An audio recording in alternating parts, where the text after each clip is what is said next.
Since 2010, here in anthropology, I've been working with a group of postgraduate students researching tuberculosis. And the various methods we used in that research led to a lot of output that was very, very visual. We put in an application to the Wellcome Trust for one of their international community engagement projects, and we were awarded the funds.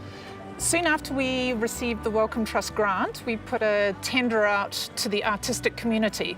A very broad tender that worked under several themes. And Refiloe Gava, this absolutely magnificent Cape Town urban designer, came forward with the concept of Wear Your TB. And she's taken images of TB under the microscope, medication that's used to treat TB, and she's screen printed it onto fabric and turned it into the most beautiful garment. What I really loved about Swallowing the World was that the subject matter, tuberculosis, it really scared me. I knew that I knew nothing about it, and that was the thing that I really needed to get out of my comfort zone and do something that was going to have an impact beyond just myself.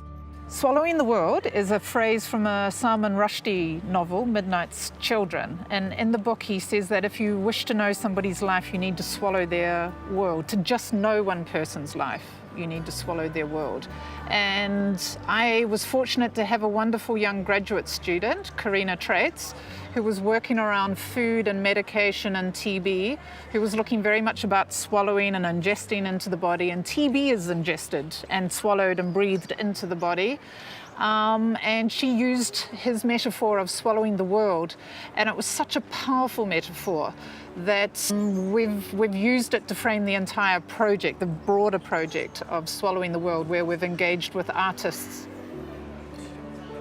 In the workshops, Helen talking about how people struggle to understand TB and to get over the stigma attached to TB because it's not really information that is easily digestible or accessible. And you know, she spoke about it would be so awesome if you could just wear your TB. It's this airborne disease in any case, it's all around us. And I was like, that's exactly it.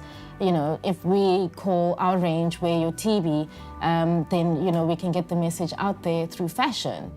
I'm a registered nurse by profession, and I was working in a private dialysis unit in Cape Town. When I became ill, I went back to the professor in charge of the unit where I was working, and he took one look at the X-ray and he said to me, Pat, I have to ask you to leave the unit right away, please, because you have got tuberculosis. It was arranged for me to be admitted to hospital where I was put into isolation.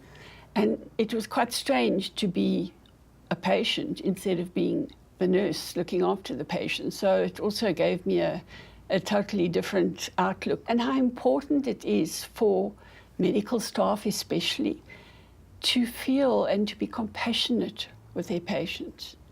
And what can I do to just make life a little bit easier for her? Instead of saying, there are your tablets, drink them. The thing about tuberculosis is that a lot of the research happens behind these scientists' labs where there's no access. So I kind of took some stock imagery and used that as my inspiration for my garments. I then created patterns. So it's a whole play in repetition of shapes, putting them on a layout and repeating that layout, finding different ways to place things so that it makes sense. It was amazing because it kind of looked, the blood itself looked like flowers and it looked really pretty in the original image. And I thought, you know, this would be a really great way to create something that's really beautiful and consumable, because at the end of the day, people have to consume all of this information. And I've got to package it in a way that they want to engage with it. And the best way to do that is through fashion and color.